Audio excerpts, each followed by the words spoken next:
নমস্কার বন্ধুরা, আশা করি আপনারা ভালো আছেন।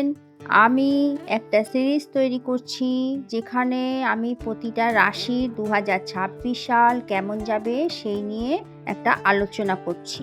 আপনাদের যাদের সিংহ রাশি বা সিংহ লগ্ন বন্ধুরা, আজ আপনাদের পালা। সুতরাং বন্ধুরা, দেখে নেওয়া যাক 2026 সাল সিংহ রাশির বা লগ্নের গ্রহগত অবস্থান কেমন আছে। সিংহ রাশি বা লগ্নের আছে কেতু, পঞ্চমে আছে রবি, বুধ, শুক্র, মঙ্গল, সপ্তমে আছে রাহু, অষ্টমে আছে শনি, দশমে আছে চন্দ্র বৃষ রাশির ঘরে, আর একাদশ ঘরে বৃহস্পতি। সুতরাং বন্ধুরা, লগ্নে কেতু খুব ক্যালকুলেটিভ মাইন্ডের হয়ে থাকে। পঞ্চম ঘরে রবি আর বুধ, শুক্র, মঙ্গল, রবি বুধ থাকার ফলে বুধাদিত্য যোগ তৈরি হয়েছে, মঙ্গল শুভ হয়ে যাবে। সুতরাং আপনাদের সন্তানের ক্ষেত্রে শুভ, এবং মঙ্গল আপনাদের ভাই অথবা জমি জমা সংক্রান্ত ব্যাপারে আপনারা শুভ ফল পাবেন। আর সপ্তমে রাহু থাকার ফলে আপনাদের দাম্পত্য জীবনে অথবা আপনাদের পার্টনারশিপ ব্যবসায় গন্ডগোল, একটু অকারণে ঝামেলা বাঁধিয়ে দেবে রাহু, সেই দিকটা একটু সচেতন থাকবেন।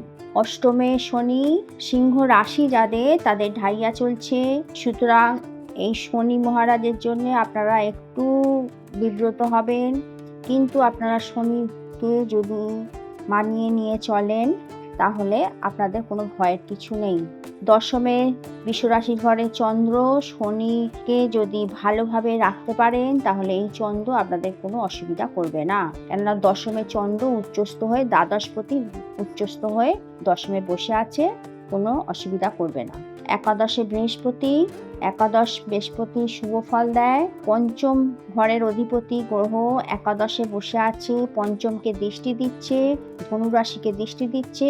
সুতরাং আপনাদের সন্তানের দিকটা খুবই শুভ ফল পাবেন, এবং একাদশপতি পঞ্চমে, পঞ্চমপতি একাদশে, খুবই শুভ যোগ। এই শুভ যোগকে আপনারা কাজে লাগাবার চেষ্টা করুন, খুবই ভালো থাকবেন। 2026 সাল সিংহ রাশির মালিক গ্রহ হচ্ছে স্বয়ং শ্রীহরি বিষ্ণু সূর্যদেব, এবং কারক হচ্ছে দেবগুরু বৃহস্পতি। সুতরাং দুটি গ্রহই শুভ ফল দেওয়ার চেষ্টা করবে।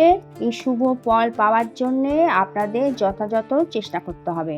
সুতরাং বন্ধুরা, সকলকে ভালো রাখুন, আপনিও ভালো থাকুন, এবং আপনাদের যাদের যাদের সিংহ রাশি তারা আপনারা আপনাদের বন্ধু বান্ধবদের মধ্যে প্রোগ্রামটা শেয়ার করুন যাতে তারা উপকৃত হয়, এবং শনি মহারাজকে সন্তুষ্ট করার চেষ্টা করুন, কেননা সিংহ রাশির অ্যান্টি গ্রহ হচ্ছে শনি মহারাজ। এই শনিকে যদি আপনারা কন্ট্রোল না করেন আপনারা বিভিন্ন রকম মানসিক সমস্যায় পড়বেন। সুতরাং থ্যাংক ইউ বন্ধুরা, ভালো থাকুন, সকলকে ভালো রাখুন, নমস্কার।